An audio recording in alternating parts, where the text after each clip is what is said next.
5 flashing signals indicate a financial system under intense pressure today. I mean, auto insurance loss ratios are hitting 87.1%. Exchange rates sit at 1,521 won to the US dollar.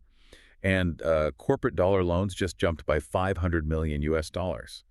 Woori Financial is expanding credit to 90 trillion won, or about 64 billion US dollars. Plus, STO platforms are liquidating ahead of 2027. Do these indicators create a compliance obligation, a pricing risk, or a structural market opportunity for institutions with Korea exposure? It's Monday, June 22.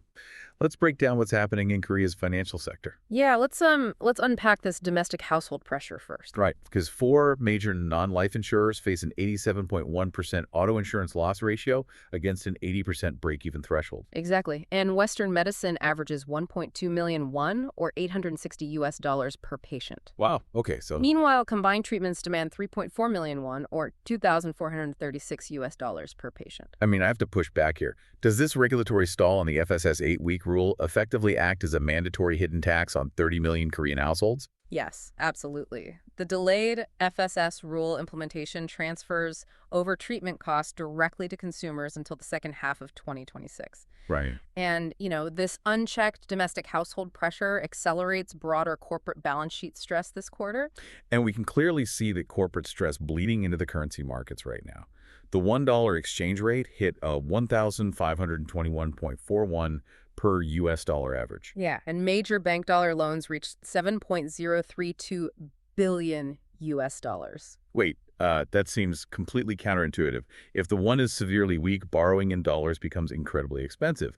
So why do corporate entities borrow 500 million US dollars during severe won weakness? Well, that counterintuitive move highlights a major structural risk. This dual position strategy reflects genuine won trajectory uncertainty rather than routine hedging behavior right now. Hold on. So can you explain the dual position strategy mechanism for those of us not executing Forex trades every day? How does borrowing a more expensive currency actually protect them? Right. So think of it like taking out expensive fire insurance while your house is already smoking. Companies hold on to their existing dollar deposits instead of converting them to won. And simultaneously, they take out new dollar loans to pay operational costs. So they just refuse to let go of their hard currency.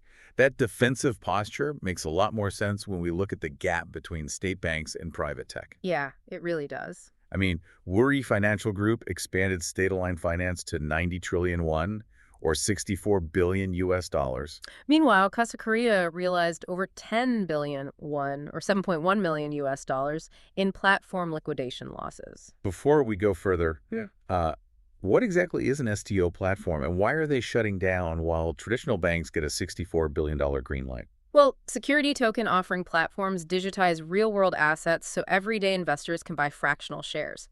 But this regulatory sequencing failure strands STO platforms before the February 2027 law. So regulatory sequencing failure basically means the government announced a legal framework for 2027, but didn't provide a bridge to keep these platforms alive until then. Exactly. Regulators starved the private ecosystem of funding, forcing those 10 billion won liquidations today.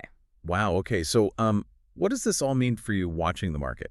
The auto insurance loss ratio trajectory, 79.9% to 83.3% to 87.1%, represents the highest near-term systemic risk, functioning as a direct cost transfer to 30 million households every quarter. The FSS 8-week rule remains unimplemented. While STO platform shutdowns highlight severe regulatory sequencing failures ahead of the 2027 framework, this auto insurance drain demands immediate correction. The upcoming July Cabinet Committee vote on the implementing decree will determine if second half 2026 implementation can provide immediate loss ratio relief to non-life insurers. Right, and here's where it gets really interesting. You'll want to track these regulatory shifts alongside the hashtag KOSPI index to see how the market prices in these delayed fixes. Yeah, absolutely. It all comes back to those 5 flashing signals on the dashboard we mentioned at the start. When the warning lights are glaring, you can't just keep driving and hope the engine fixes itself. Which leaves you with this to mull over. If these are just the visible stress points today, what hidden market fractures will appear when that 2027 framework finally launches into a completely hollowed-out fintech ecosystem? That's a really great question, yeah. That's today's AI Prism, Finance Daily. This episode was produced with AI assistance based on Seoul Economic Daily reporting and reviewed by a human editor. AI Prism is a 1 IFRA award-winning series. We'll be back tomorrow.